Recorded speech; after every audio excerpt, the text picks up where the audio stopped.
Assalamualaikum warahmatullahi wabarakatuh. Halo semuanya, perkenalkan saya Binda, CPNS dari Inspektorat Kabupaten Mamuju Tengah.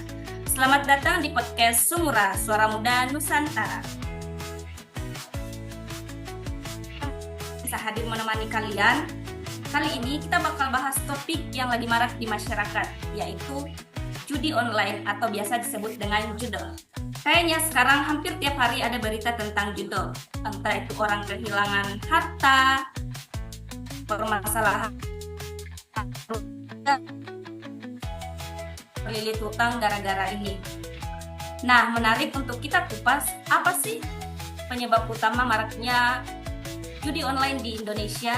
Yang kedua, apa dampaknya? Dan apa yang bisa kita lakukan agar tidak terbawa arus? Untuk mulai di sini saya nggak sendirian. Saya ditemani 3 narasumber yang cantik-cantik dan ganteng-ganteng. Untuk ketiga narasumber malam ini saya persilakan untuk perkenalan diri dulu. Baik, bisa dimulai dari yang laki-laki. Silakan. Baik, terima kasih kesempatannya. Perkenalkan, nama saya Adeliani, asal instansi Inspektorat Kabupaten Mamuju Tengah. Terima kasih Ibu Binda. Perkenalkan, nama saya Elsie Graciliamana, asal instansi saya dari UPTD Puskesmas Salugata. Baik, terima kasih. Perkenalkan, nama saya Poni Cynthia Bernukutasea, saya dari Disko Perindah. Baik, demikianlah perkenalan dari ketiga narasumber kita.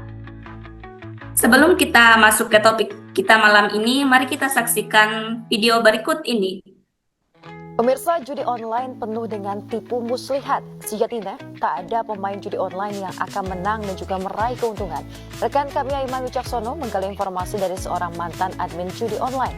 Semua sudah diatur dengan sistem, pemain judi online akan terbuai dengan tarik ulur sistem yang akhirnya tetap tak akan pernah menguntungkan pemain. Sudah berapa lama di judi online atau slot ini? Untuk di judi online ini saya udah sekitar 1 tahun Sebagai admin katanya? sebagai admin. Ngapain itu admin?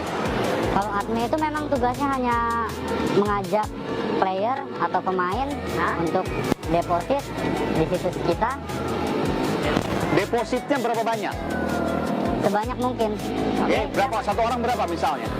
Minimal deposit itu di 50.000. Oke.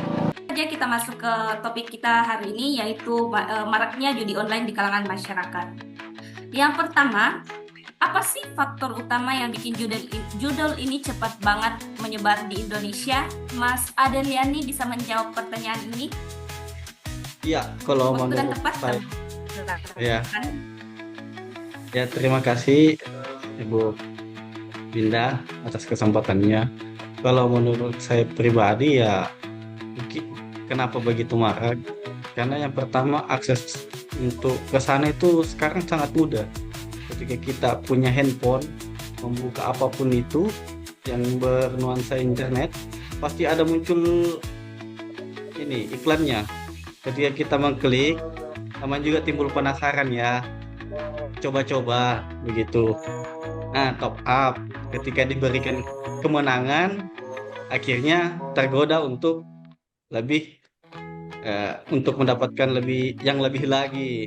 Akhirnya itu kan tipu daya judi online juga, karena untuk memberikan kemenangan pertama dan selanjutnya memaini psikologis begitu, sehingga dia untuk tertarik untuk melakukan lebih ke depannya, sehingga itu banyak ya. Berarti menurut dari Pak Adel sendiri yang paling berdampak itu dari media sosial ya? Seperti media adanya sosial. promosi-promosi yang ditayangkan Faktor utama. di media sosial yang mengakibatkan masyarakat tergiur untuk ikut mencoba-coba aplikasi tersebut. Dan Ya, sangat mudah diakses. bukan begitu Pak Adel? Iya, betul. Sangat mudah diakses. Ketika buka internet, Instagram, Facebook, TikTok, kan itu makanan sehari-hari kita untuk membuka aplikasi tersebut.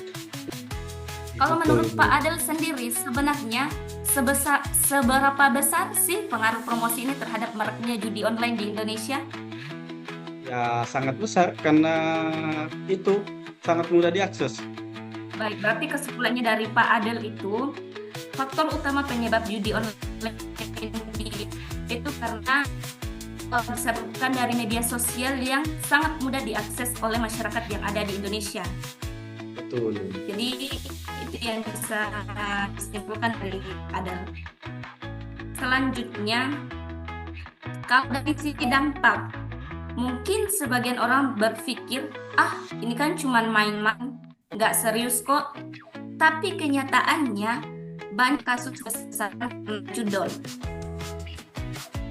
Dari Ibu Elsie, apa dampak nyata judol terhadap individu dan keluarga? Baik, Silakan. terima kasih Ibu Binda. Terima kasih atas kesempatannya yang diberikan kepada saya. Dampak nyata judol terhadap individu itu salah satunya kecanduan, masalah finansial, gangguan kesehatan mental, kehilangan fokus dan produktivitas, dan bagi keluarganya yaitu mungkin terjadi kerugian ekonomi. Kita bicara soal solusi. Menurut Bu Koni sendiri, rekomendasi solusi apa yang bisa diberikan agar masyarakat tidak terjerumus lagi di dalam judi online? Saya akan jelaskan sedikit ya, upaya yang bisa dilakukan itu yang pertama membangun pertahanan atau kesadaran diri mungkin ya dari pribadinya masing-masing itu tentang bahaya yang diakibatkan dari judi online begitu. Jadi kalau kita sudah paham apa bahayanya, jadi mungkin kita bakalan jauh dari itu, tidak bakalan menyentuh itu gitu. Yang kedua mungkin dengan memblokir akses situs judi online gitu. Kita hapuskan aplikasinya atau mungkin kita blokir situs-situsnya gitu. Dan jangan percaya dengan godaan-godaan seperti tadi itu promosi-promosi di sosial media gitu ya. Terus mungkin yang ketiga menjauhi lingkungan teman-teman yang mungkin penjudi juga gitu. Jadi jika ada teman-teman yang lingkungannya itu membahas tentang judi, jadi mungkin kita bisa menjauh, kita menghindari lingkungan itu gitu. Dan untuk solusi yang keempat menurut saya kehidupan baru atau hobi baru yang lebih positif sehingga kita lupa akan judi itu begitu. Terus mungkin yang terakhir itu kita ini perlu mungkin bimbingan ke psikiater mungkin gitu. Sekarang kita masuk ke sesi hukum. Menurut pandangan Mas Adel sendiri, apakah regulasi hukum di Indonesia itu kurang kuat sehingga judi online di Indonesia bukannya menurun tetapi dapat kita saksikan judi online di Indonesia saat ini semakin meningkat? Bisa diberikan pandangannya? Ya, kalau terima kasih Mbak Binda. Menurut pandangan saya sebenarnya upaya yang harus landasan hukum itu untuk saat ini pemberantas judi online belum terlalu kuat ya dasarnya. Tidak ada, dan yang sebenarnya yang perlu diberantas itu bandar, bukan pada pengguna itu sendiri, karena kalau bandarnya sudah tidak ada, otomatis akses untuk penggunanya itu tidak ada, begitu Mbak. Kalau dari saya. Baik, jadi menurut Mas Adel memang regulasi hukum yang ada di Indonesia itu kurang kuat sehingga tidak memberikan efek jera bagi bandar-bandar judi online di Indonesia.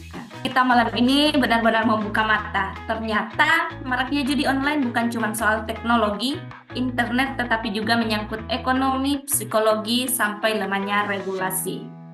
Jadi buat teman-teman pendengar, semoga bisa jadi pengingat ya, jangan sampai kita atau orang terdekat kita terjerat judi online karena dampaknya bisa sangat besar sekali.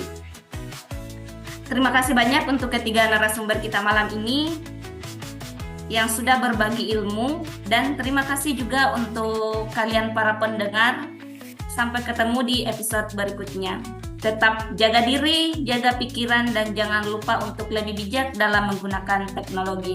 Akhir kata saya mengucapkan Assalamualaikum warahmatullahi wabarakatuh. Selamat malam dan sampai jumpa.